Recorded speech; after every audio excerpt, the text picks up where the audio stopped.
Witam. 20 maj 2024 rok, godzina 15:01. Nasze Słońce wkroczyło do znaku Bliźniąt. Ryszard Borowiecki, Królewska Wiedza, Astrologia. Zapraszam do znaku, który właśnie się pokazał. Bliźnięta. Jeden z kończących znaków pierwszą ćwiartkę. Znak, który nas informuje, znak, który zajmuje się korespondencją pomiędzy nami, czyli to, co przekazujemy od języka migowego do właściwie języka ciała i także jakakolwiek występuje komunikacja, łącznie z układem nerwowym, który nas komunikuje o historiach, jakich byśmy nie chcieli słyszeć, i planeta, która jest władcą tego całego galimatiasu, podwójnego myślenia, nazwijmy to tak, ponieważ bliźniaki są podwójne, to Merkury.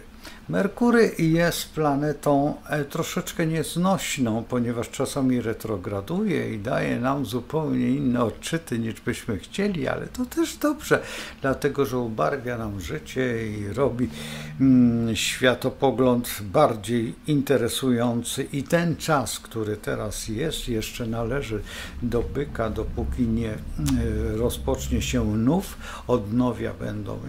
odnowiu będzie właściwie ten prawidłowy bliźniak, a w tej chwili podszyty jeszcze znakiem byka i przed nami jeszcze mamy pełnię.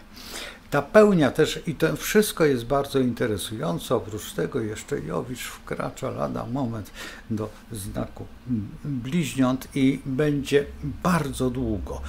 I jeszcze na dodatek Słońce jest w trygonie do Plutona, co też daje bliźniętom ogromną szansę ekspansji i niewiarygodnej siły słowa i reformy tego wszystkiego i stabilizacji. To jest najważniejsze, że Pluton nie lubi podskoków, bo Stwórca tak zaplanował to wszystko, aby to wszystko było w równowadze.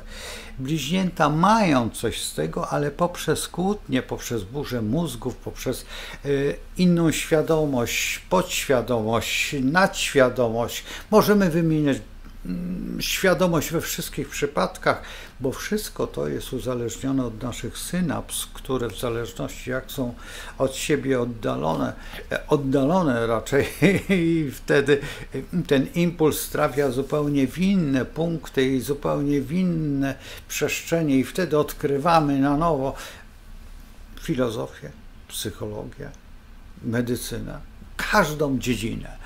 I każda dziedzina w tym momencie jest królową, bo jest podniesiona do aktu doskonałości i umiejętności i jednocześnie też zostaje zniwelowana poprzez kłótnie, poprzez formy, które są niesprzyjające, ale cóż, bliźnięta się kłócą, cały czas trzymają się poprzez pewien system myślenia, ponieważ nie wychodzimy poza ramy naszej przestrzeni, a przestrzeń jest ograniczona kołem zodiakalnym, właśnie tym kołem, które tutaj jest, 12 znaków, i musimy przejść przez wszystkie dwada samse po to, żeby stworzyć w sobie pełnię wiedzy i świadomości, ta, która nas oczywiście możemy wyjść poza strefę komfortu i wtedy dopiero doświadczamy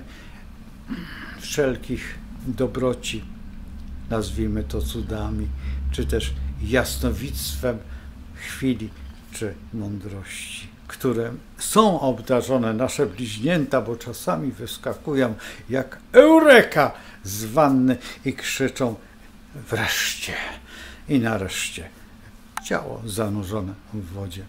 Wiecie już dalej, co trzeba powiedzieć, no bo trzeba wiedzieć, że bliźniak chwali się chwilą i emocjami tymi, które dookoła są, i trzaskają ozorami tak mocno, że aż huczy, bo są podbite, jakby nie było, przyjacielem Marsem i razem we dwoje potrafią tak szczelić, że Deimos i Phobos huczy, a ten huk to właśnie roznosi się ta fala, albo ten, nie powiem co, bo się wstydzę, a to jest właśnie to, że kobiety ulegają ambrozji słów i umiejętności naszego Mena, który jest spod, a nasze panie, albo już nie wiadomo, nasze są tak elokwentne, że nas czarują i potrafią nas zbałamucić. No i wtedy następuje mariaż, nie powiem czego, bo nie można, niektórzy powiedzą, ale stosunki międzynarodowe też biorą w tym udział i to wszystko, co jest dookoła, by humor był wspaniały i bliźnięta właśnie mają to w sobie, że nie zawsze są humorzaste, ale czasami potrafią rozbawić do łez. Jeżeli patrzymy to z perspektywy humoru i także pewnej agresji, satyry, czy ja już nie mówię o sarkazmie, bo to nie ma sensu, bo sens jest wtedy, kiedy jest to wszystko przewidywalne, ale kiedy jest to nagle i zupełnie niereformowalne, staje się dosyć, no powiedzmy, że nieprzyjemne. Ten czas będzie trwał oczywiście do 20 czerwca, tak do godziny 20, to co pamiętam 22:51. No to więc mamy tego czasu dużo, ale potem jeszcze przejdzie w ten lunarny czas naszych bliźniąt, a bliźnięta naprawdę potrafią zrobić, no bo pierwsze słowo biblijne to właśnie słowo. I tak się rozpoczęło. Także moglibyśmy filozofować, czy najpierw nie było to, a potem zaistniał świat. Czy tak było? Zaczynamy od wielkiego wybuchu, a więc się stało. Boże dopomóż, żebyśmy to mogli wytrzymać. Do zobaczenia.